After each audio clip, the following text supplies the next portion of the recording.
ओस निळा एकांत या कादंबरीचा जो पुढचा भाग आहे तो आपण पाहणार आहोत. पण एक थोडीशी पार्श्वभूमी म्हणून अगोदर तुम्हाला मी सांगतो की या कादंबरीचा जो एक नायक आहे तो नायक आहे सावगावे, दिलीप सावगावे. त्याची पत्नी आहे जया आणि त्याचा मुलगा आहे राजवर्धन. त्या सावगावेला आता ही कथाभाग जो त्याचा चालू आहे ना तो मागे पुढे होत राहतो पहा. कधी कधी पुढं घडून गेलेलं आहे जे ते सांगत सांगत मग मागे येतो नाही का. बॅकग्राऊंड असं जे पाठीमाग त्याला आता पत्नी नाही, मुलगाच आहे, त्याला अटॅक आलेला आहे, बाजूला मुलगा बसून त्यानं डोळे उघडले तेव्हा. आता खरं तर माझ्यासाठी अटॅक येणं, राधाबाई जी आहे ती त्याची शेजारी, ती त्याला व्यवस्थित समजावून सांगते आणि राधाबाई हे सगळं सांगत असताना त्याला ही आठवण करून देते की तुझ्या मुलाचं करिअर आहे आता, त्याच्यासाठी तुला उमेदीनं जगलं पाहिजे, त्याच्यासाठी तुला उमेदीनं काम केलं पाहिजे. असा एक तो कथाभाग तिथं चालू असतो आणि हा कथाभाग संपतो की लगेच बौद्ध तत्वज्ञानाच्या भागावरचं की बौद्ध विचाराचं, या विचाराने प्रेरित झालेली माणसं कशी हळूहळू वेगवेगळ्या स्वार्थानं कशी पछाडली जातात त्याचंही दर्शन घडतं. काशाय नावाचं एक वस्त्राचं नाव आहे बौद्ध याच्यामध्ये. बौद्ध तत्वज्ञानाचा किंवा बौद्ध धर्माचा जो विचार आहे त्याच्यामध्ये अशा काही गोष्टी की त्याची शीर्षकं टाकून लेखकाने लिहिलंय. आता मोफत वाचनालय कुठेतरी सुरू झालेलं आहे. त्या मोफत वाचनालयावरच्या कट्ट्याची जागा आहे. भाषण चालू आहे. वाजणाऱ्या ज्या टाळ्यात भाषणामध्ये त्या हळूहळू वाढत गेल्यात. माणसं हातात असं ते भाषण ऐकता ऐकता पेपर हातात धरलेला आहे, त्या अर्धवटाचा खाली गळालेला आहे, जसं एखाद्या माणसानं लाकवा मारावा तसा ते पेपर हातात धरलेला आहे आणि माणसं फिदी फिदी हसत ते भाषण ऐकतायत. कारण ते बोलतोय ना जो, त्या बोलण्याचं मतितार्थ यांना कळतो की असेच लोक ढोंग करतात, अशीच लोक वागायला लागतात आणि त्याचं त्यांना हसू येतं. आणि म्हणून एक जण तो भाषण करणारा जो बोलतोय तो बोलतोय आपल्याला आता हा संपूर्ण भारत बौद्धमय करून टाकायचा आहे, करायचा आहे ना. बाकीच्या लोकांना प्रतिसादासाठी बोलतो. मग सांगा त्यासाठीचे उपाय सांगा, याच्यावर काम करणाऱ्या माणसांची यादी सांगा, कोण कोण आहे, पक्ष कुठला आहे त्याचा तपशील सांगा, गटाचं नाव सांगा. सांगा ना, त्या लोकांनी धर्म सोडून दिला की नाही? दिला. धर्माची उपयुक्तता प्रत्यक्षात आणली. आता तो हे सगळं जे बोलतोय का नाही, राजकारणाचं, समाजकारणाचं, अर्थकारणाचं, हे सगळं तो बोलत असतो. आणि बोलताना तो पुन्हा म्हणत असतो काही लोकांनी आपल्यास धर्म ठेवला नाही. आता काही तर लोक असं म्हणायला लागले, तो म्हणतो की आमचा धर्म नाही धम्म आहे. पण फक्त हे सांगायलाच बरं का, नाहीतर धम्म आणि धर्मात आपण काय फरक करून ठेवलाय? बाबासाहेबांच्या पुतळ्यासमोर, बुद्धाच्या पुतळ्यासमोर किंवा फोटो समोर आपण अगरबत्ती लावतोच की, मेणबत्ती सुद्धा लावतो. समई, पंथी, ही रात्रभर जळणारे रंगीत दिवे, हे सगळं करतो ना. अरे बाबा, ज्यानं देव सोडून देऊन बौद्ध धर्म स्वीकारला त्यांनी पुन्हा धर्माच्या गोष्टी. मग आपण काय केलं, त्या बाबासाहेबांना आणि त्या बुद्धाला देव करून टाकलं. मग धर्मांधांनी त्याचा फायदा का घेऊ नये? चांगलाच फायदा घेतला त्यांनी. त्याला त्यांनी विष्णूचा अवतार केला, बुद्धाला. शंकराचा सुद्धा नाही. आपलं काम डबल आणि अवघड झालं आणि त्यांनी आपला मुख्य माणूस त्यांच्या धर्मासाठी वापरला. बौद्ध हे एक परमेश्वराचा अवतार मानला जातो आणि म्हणून तो सांगतो की हे आता तसंही केलं लोकांनी. सम्राट अशोकासारखा माणूस कुठून आणायचा आता तितक्या उच्च पदाला पोहोचलेला. उगाच आपण काय करतोय, आपल्या समाधानासाठी म्हणायचं सारा भारत आपण बौद्धमय करून टाकणार आहोत. अहो त्याच्यासाठी मेथड तर सांगा कोणती वापरायची. धर्मांतराची मला तरी माहित नाही, तुम्हाला माहित आहे की नाही, नसेल कदाचित तुम्हाला आणि माहित, पण आमच्या माहितीनुसार धर्मांतराची जगातली सगळ्यात मोठी आणि महत्वाची मेथड म्हणजे मिशनरी मेथड. कारण भारतात जेव्हा मिशनरी आल्या, इंग्रज आले, तेव्हा त्यांनी काही सोबत मिशनरी आल्या, म्हणजे ख्रिश्चन धर्म प्रसार करणारी माणसं आली, त्यांच्या मिशनरी आल्या. मिशनरी म्हणजे मोहीम हाती घेऊन असं काम करणारी लोक आले. तसंच आपण देखील करायला पाहिजे. मिशनरी धर्मासाठी सगळं द्यायला तयार असतात, त्याच्या उलट हे हिंदू सगळं काढून घेतात. हे दान करा, ते दान करा, असं करा, हे असं, आणि आपल्या धर्माकडून नाव सांगून पूजा अर्चा कर्मकांड करायला लावून हे हिंदू लोक आणि जबरदस्तीवर करतात आणि पुन्हा आपणाला म्हणतात तुम्ही हिंदू धर्मातच राहिलं पाहिजे. त्यांनाही म्हणतात. आता तुम्ही सांगा, ह्याला कोण जगण्यातली समृद्धता म्हणेल? अहो आजकाल काय बघा, हे सगळं जे वर्णन आहे ना, हे सगळं वर्णन तो भाषण करणारा सारनाथ आहे का नाही, सारनाथ. आता हे सारनाथ ही सुद्धा नाव बौद्ध धर्मातलंच आहे. तो सारनाथ भाषण करायला लावतो, एकटाच बडबडायला लागतो. आता तो नुसतंच बोलतोय, टाळ्या वाजवायला माणसंच कोणी शिल्लक राहिली नाहीत समोर. आणि मग सारनाथच्या घरी निरोप पोहोचला असेल आतापर्यंत, सारनाथचा मुलगा गडबडीत कुठनं तरी येईल आणि त्याला घेऊन जाईल जबरदस्तीनं. नगरातली माणसं हे दृश्य बघायला सुद्धा कंटाळली आहेत. बघा हा सारनाथ जो आहे का नाही, हा खरा माणूस आहे. तो म्हणतो आजकाल आपला धर्म धम्म नाही ठेवला, लोकांनी धम्म करून टाकला. बघा आपण काय केलं, बाबासाहेबांच्या पुतळ्यासमोर, फोटोसमोर, बुद्धाच्या पुतळ्यासमोर किंवा फोटोसमोर आपण अगरबत्त्या लावत राहिलो, मेणबत्त्या लावत राहिलो. ज्या देवत्वापासून आपण सुटून बाहेर पडलो, आता त्याच बुद्धाला, त्याच बाबासाहेबांना आपण परिवर्तनवादी विचाराचे महामेरू मानण्याच्या ऐवजी देव करून टाकलो. आणि मग आमच्यात आणि या बाकीच्यात फरक काय राहिला? त्यातल्या त्यात पुन्हा यांनी विष्णूशी सोबत आपल्या बुद्धाची लावून दिली. आणि हा सारनाथ सगळं बोलत राहतो, माणसं आपापली हसत राहतात, पेपर वाचतात, कोणी काय. म्हणजे गावातलं खेड्यातलं हे वातावरण कसं असतं. आणि एखादा माणूस खऱ्या मुळापर्यंत जातो तेव्हा लोक त्याला वेडं म्हणतात. आणि खरोखरच सारनाथ असा बडबडत राहतो आणि त्याचा मुलगा कुठून तरी येत असतो नेहमीच आणि त्याला घेऊन घरी जात असतो. कारण लोकांनाही माहिती झालंय आता हा सारनाथ असाच बडबडतो म्हणून. तो वेडाच ठरवून टाकलं लोकांनी त्याला. हे इथे एक हे बुद्धाच्या संदर्भात, बाबासाहेबाच्या संदर्भात हे अनुयायी देखील आजकाल त्यांना देखील देवत्व करून टाकून बाकीच्यांचाही हिंदू धर्मियांचा डाव कसा आहे ह्या सगळ्या गोष्टीचं वर्णन लेखक इथे एका उतार्यामध्ये काशाय नावाच्या या भागामध्ये करतो. आणि मग लगेच दुसरा भाग सुरू होतो, अवयव नावाचा. आता इथं लगेचच काय होतं, त्या सारनाथची कहाणी सुरू होते.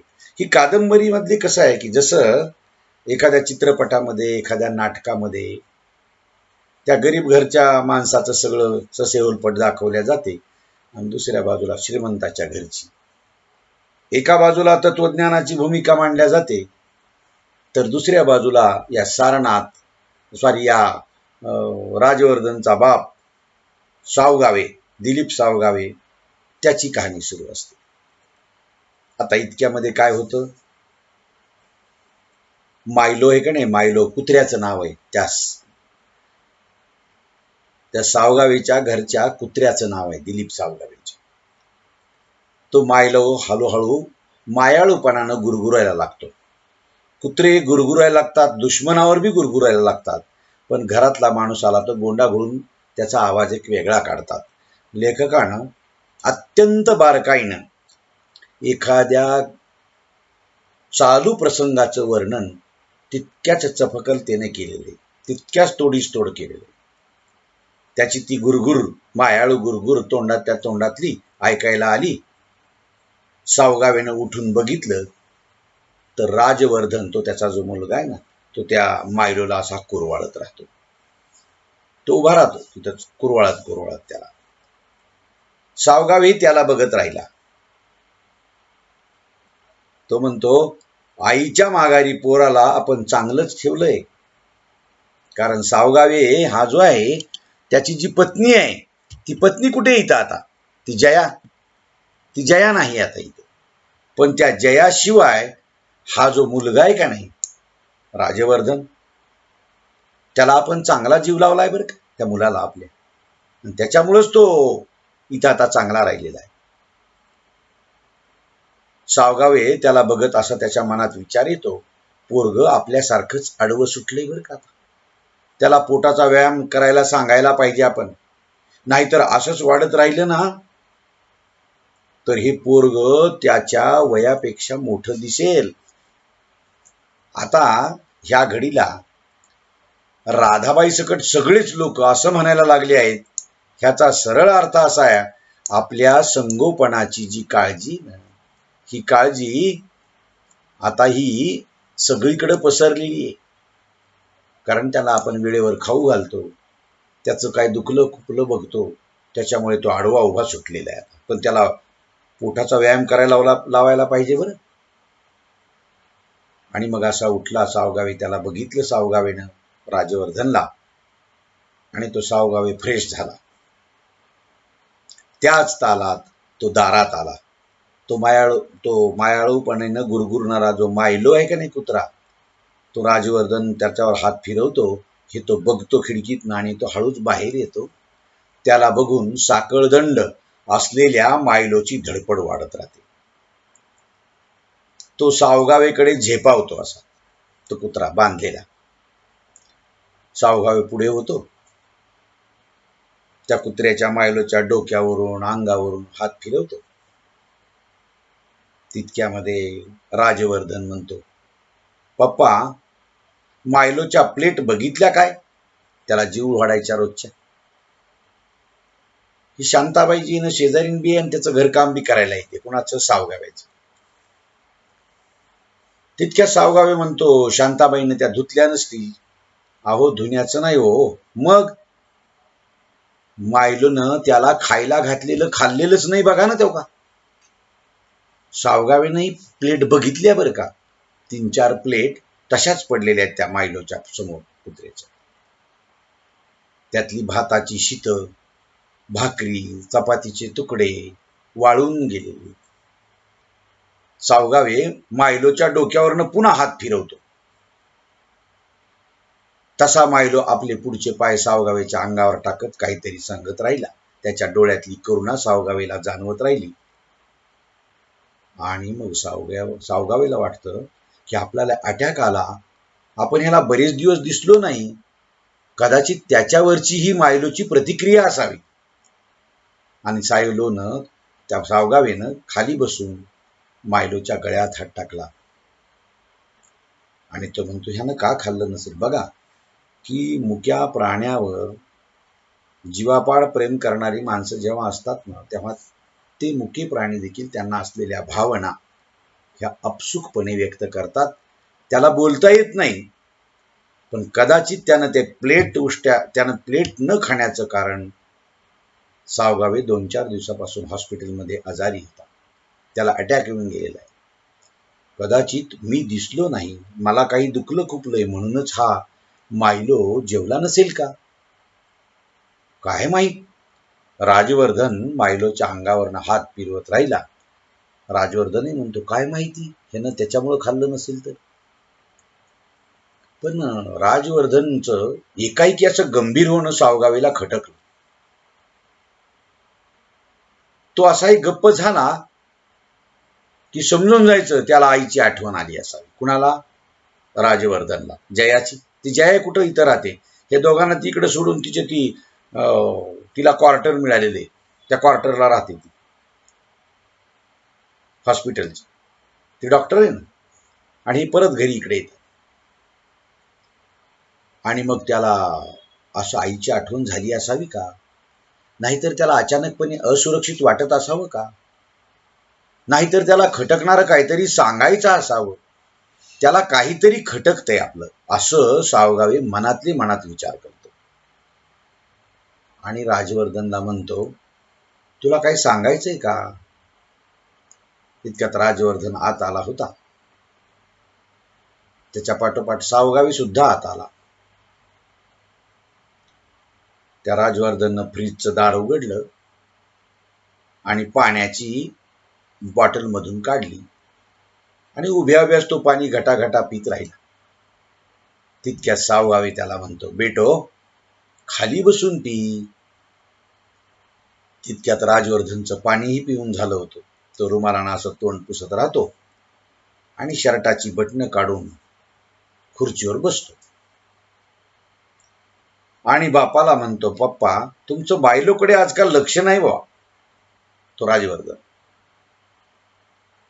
आणि तितक्यात मग सावगावेला वाटतं, बरं झालं हा बोलला काहीतरी. कोंडी फुटल्यासारखं त्यालाही वाटलं आणि त्याला राग पण आला बरं का सावगावेला.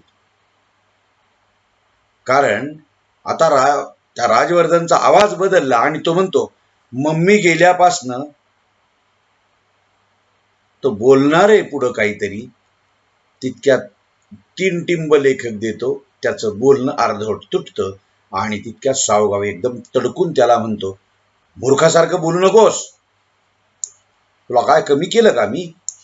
म्हणजे हेच त्याला सांगायचंय. त्यानं बोलत नाहीये, पण त्याला कदाचित हेच सांगायचं असावं सावगावे. त्या राजवर्धनला हे समजावून सांगायचं असावं.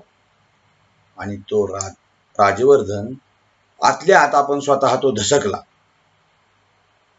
आणि तो राजवर्धन त्या सावगावे आपल्या बापाकडे एकदम तिरस्काराच्या नजरेने पाहू लागला.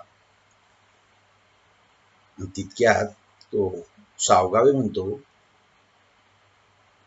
ती रंडी गेल्यापासनं तुझे काय हाल झाले ते सांग. आणि तितक्यात राजवर्धन मग आपल्या आतल्या धुमसत राहिला. आपली मम्मी ह्या घाणेरड्या माणसाला सोडून गेली ते योग्यच झालं. तिनं प्रचंड सहन केलंय. ह्या माणसानं तिला प्रचंड त्रास दिलाय. खरं तर आपण मम्मी बरोबरच जायला पाहिजे होतं.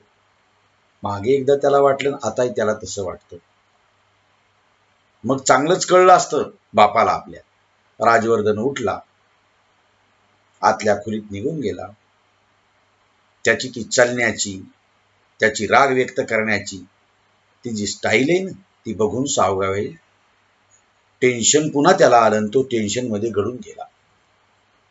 त्याला असं वाटू लागलं, असा तो टेन्शन मध्ये आला सावगावे, की तो नेहमी असं म्हणत असतो, नमो बुद्धाय नमो बुद्धाय नमो बुद्धाय. तो राग शांत करण्याचा प्रयत्न करतो. देवा आता काय, देवा आता काय, असं म्हणतो ना आपण, तसा तो.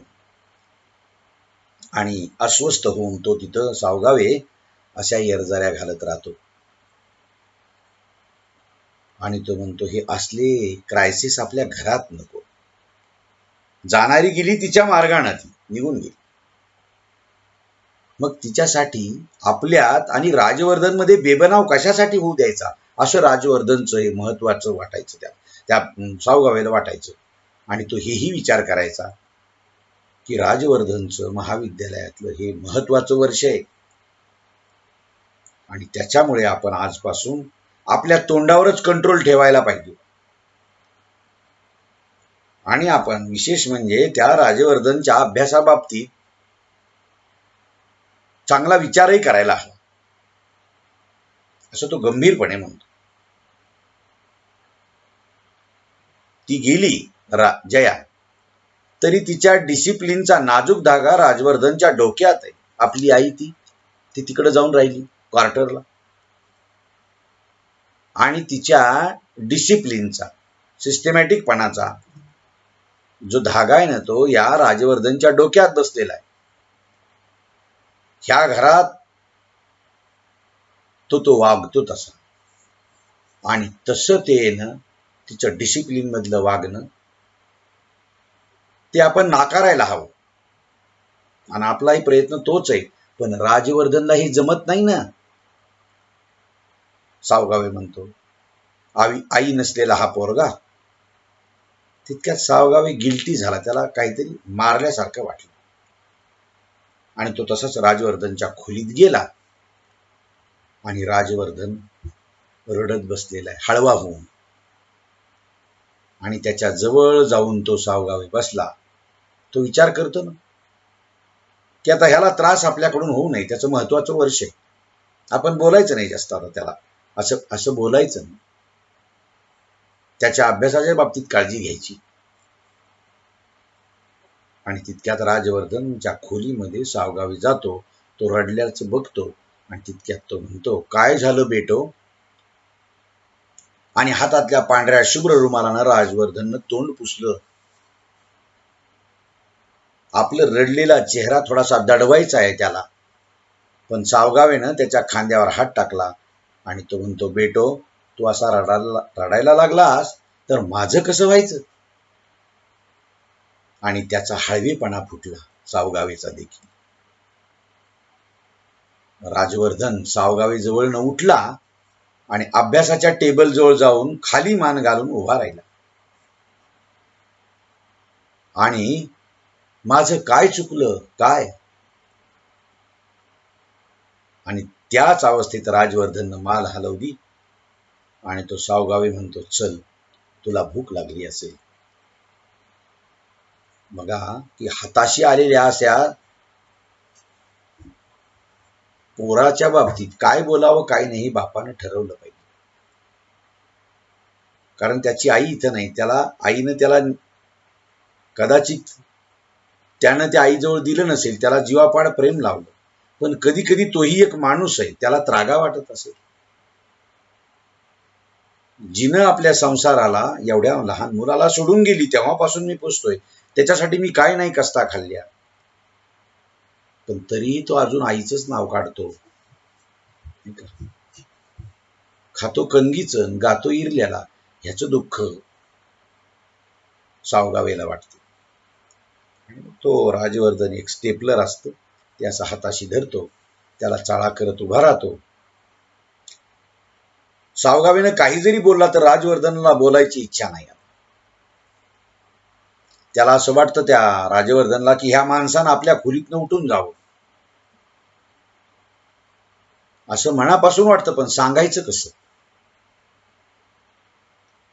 पण तितक्यात बाप आहे तो सावगावे, तो हळवा होऊन त्याला म्हणतो, तुझ्यासाठी मी डबल आमलेट करू का? राजवर्धन नकार देतो. पुन्हा तो म्हणतो, सावगावे, त्याचा बाप, शांताबाईनं तुझ्यासाठी तिखट फुलवर केलाय, ते खातोस का? बघा हा सावगावे किती हळवा होऊन त्याला बोलायला लागतो.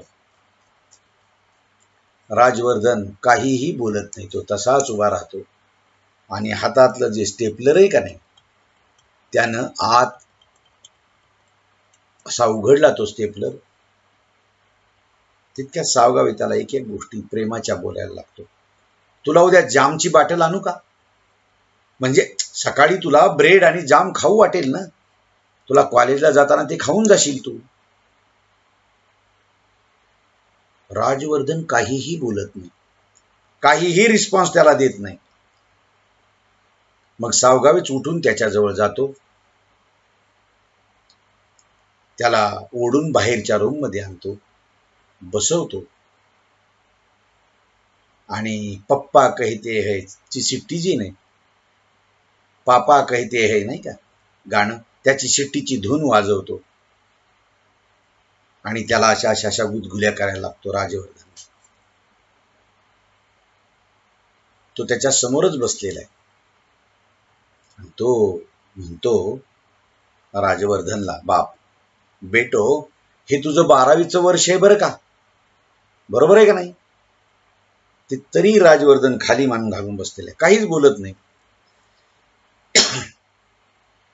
तुझ्याकडं मायलोकडं कोण लक्ष देत नाही असं जरा सुद्धा मनात आणू नकोस तू, बरं का. अरे मी किती वेळ घरात असतो हे तू बघतोसच ना. अरे तू घरात आहेस म्हणून तरी मी घराकडे परत येतोय. तू जवळ नव्हतास ना त्यावेळी 4-4, 5-5 दिवस मी घराकडे परतत सुद्धा नव्हतो. आता राजवर्धन सावगावे सारखाच झाला आणि तो म्हणू लागला, आता फक्त तू आणि मी, आपण दोघच, आपल्याला कोण नाही.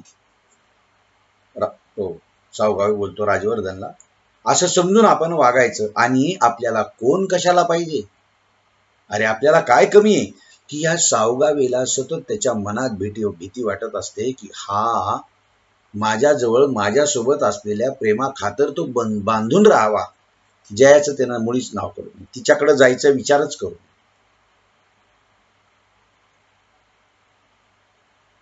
आणि तो म्हणतो आपल्याला काय कमी असं तो बोलत राहतो. आतापर्यंत आपण हे कितीतरी वेळा ऐकलंय, मुळात हा माणूस आपल्यावर अचानकपणे उखडतो हे राजवर्धनला वाटतं. आपल्याला शिव्या देतो, मम्मीला शिव्या देतो आणि त्रास झाल्याप्रमाणे शेवटी नमो बुद्धाय नमो बुद्धाय असं म्हणतो. भांडण ह्या पती पत्नीचं, जया आणि सावगावेचं, आणि छळ मात्र आपला, असं राजवर्धनला वाटतं. कुठं जायचं, इकडं की तिकडं, असलं संपलेलं जरी असलं, इकडं किंवा तिकडं जायचं, मी आता राहिलो इकडं, हे जरी संपलं असलं तर टेन्शन आहेच ना. आणि ह्या असल्या धबडग्यामध्ये आपण अभ्यास तरी कसा करायचा, नाही माझं मन लागत नाही. हा माणूस बापाला म्हणतो, हा माणूस मनातल्या मनात बोलत राहतो. तो साईटवर दिवसभर बाहेर जातो, त्याच्या जोडीला त्याचं राजकारण असतं, त्यातून उद्भवणाऱ्या 1000 भानगडी त्याच्या मागे असतात. कॉलेज झालं की आपण घरी येतो, बरं दिवसभर घरात बसून काय करायचं, कशातच आपलं मन लागत नाही इथं. पण हे कुणाला आणि कसं सांगायचं.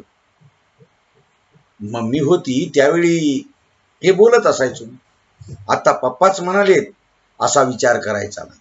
मग कसा करायचा, मस्तपैकी खायचं, व्यायाम करायचा, अभ्यास करायचा, मायलूला घेऊन फिरवून आणायचं. काय प्रॉब्लेम आहे. लईच कंटाळा आला तर एखादा पिक्चर बघायचा. शांताबाईच्या जेवणाचा काय प्रॉब्लेम आहे, जा वॉश घेऊन ये, तुझ्यासाठी डबल आमलेट करतो, असं म्हणत सावगावे किचनमध्ये घुसला. आणि वॉश घेण्यासाठी म्हणून राजवर्धन नाराजीनं उठला आणि तो विचार करतो की पप्पा एकदम असे रागाच्या टोकाला का जातात बरं, आणि परत नाजूक कसे बनतात, हे त्याच्या डोक्यातलं वॉश घेतल्यानंतर सुद्धा वॉश आउट झालेलं नसायचं. सावगावेचं वर्तन. आता हे त्याला सगळं जे कळतं ना सावगावेला, त्याचंच वर्तन राजवर्धनलाही कळतं. सावगावे कसा वागतो, राजवर्धन कसा वागतो, या सगळ्या गोष्टी एकमेकाला कळायला लागतात. पण बाप सावगावे त्याला रागावैतागानं बोलतो, त्याच्या पत्नीचं नाव काढलं की, पण लगेचच तो विसरून जातो आणि त्या राजवर्धनशी तो पुन्हा एकदा अगदी लढिवाळपणानं बोलायला लागतो. आणि त्याला हे कळतं की आपला बाप असा आपल्याला पुन्हा पुन्हा टोकतो आणि पुन्हा असा होतो, हे असं का होत असेल बरं. असं हे इथं घडत राहतं. आणि मग हा एक भाग इथं अवयव नावाचा इथं संपतो. नंतर पुन्हा ओस निळा एकांत असा भाग तो सुरू होतो.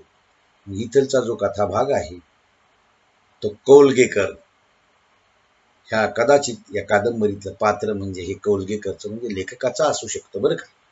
तिथं काही लेखकांनी लिहिलं नाही. आता ह्या कोल्हगेकर जो आहे का नाही, हा थोडा व्यासंगी असलेला, या बौद्ध विचाराशी जोडून असलेला असा हा कोल्हगेकर पुन्हा काय बोलतो, तो त्याचं तत्वज्ञान काय सांगतो, माणसं राजकारणाशी कशी एकरूप होऊन कसा स्वार्थ साधतात, ह्या सगळ्या गोष्टी इथं कळतात. आणि मग आपण त्याचा भाग जो आहे तो उद्याला पाहूया. ठीक आहे, आपण इथं थांबूयात. उद्याला मी दुपारीच एखाद्या वेळेला घेतो. मी आज थोडंसं व्यस्त होतो त्याच्यामुळे आता घेतला तास. ठीक आहे, चालते सर. हा ठीक आहे, ओके.